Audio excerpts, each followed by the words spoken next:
Salam hörmətli müəllimlər, hörmətli həmkarlar, hər birinizi xoş gördük, hamınızı salamlayıram.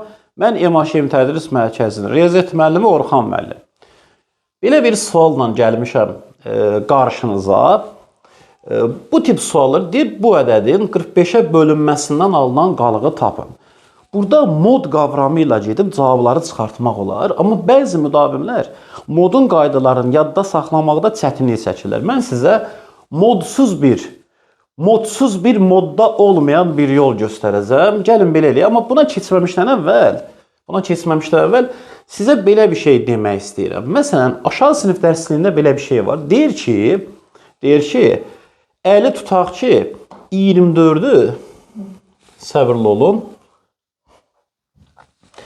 Deyir ki, 50, məsələn, 24-ü, tutaq ki, 9-a böldü, 2, qalıqda 6 aldı. Yəni 24-ü 9-a, birinci prinsipi tutaq ondan sonra. 24-ü 9-a böləndə 2, qalıq 6 oldu. İndi burada belə bir şey var. Deyir, Rauf isə beləncini hesablayır bunu. 9-da 24, bunu 3-ə ixtisar elədi. Aldı burada 3-də 8. Buradan aldı ki, 2 üstə gəl 3-də 2. 2-ni boş verək, o 2-ni qalıq qəbul elədi. Yəni kəsrin sürətin qalıq qəbul elədi. Hansı səhv elədi və nəyə görə səhv elədi? Sual bundan ibarətdir. Rauf burada səhv edib. Niyə səhv edib? Çünki bizim bölmə əməlimizdə bölən 9 olmalıdır, 3 ola bilməz.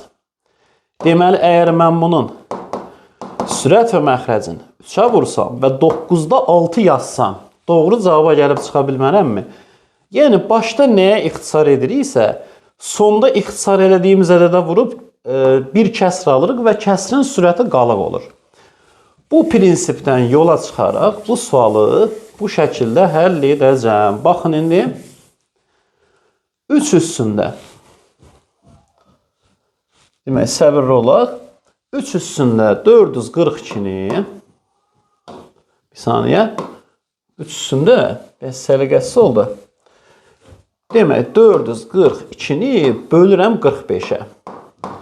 Bunu sürət və məxrəcin 9-a ixtisar. Bax, yadda saxlayıb 9-a ixtisar elədim. Burada 5 qalır.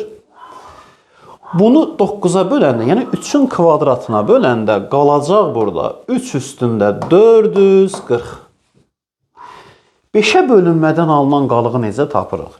5-ə bölünmədən deyir ki, son rəqəmi 5-ə bölünən ədədlər 5-ə bölünür. Buradan bu anlayışı çıxarda bilərik ki, son rəqəmi 5-ə böləndə qalıqda nə qalırsa, qalıq da elə həmin ədəddir. İndi belə bir şeydir. 3 üstündə 440.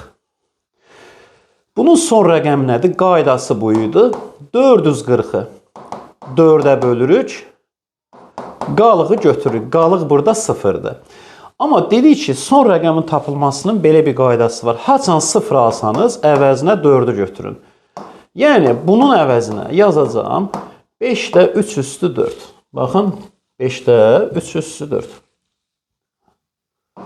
3 üstü 4. İndi 3 üstü 4 81-dir. 81-i 5-ə böləndə natamam qisməti boş verin, qalığımız olacaq 1. Amma mən 45-ə bölünmədən alınan qalığı tapıram. 5-ə bölünmədən alınan qalığı yox. O zaman nə edəcəm müəllimlər? Sürət və məxrəci vuracam 9-a, eləyəcək 45-də 9.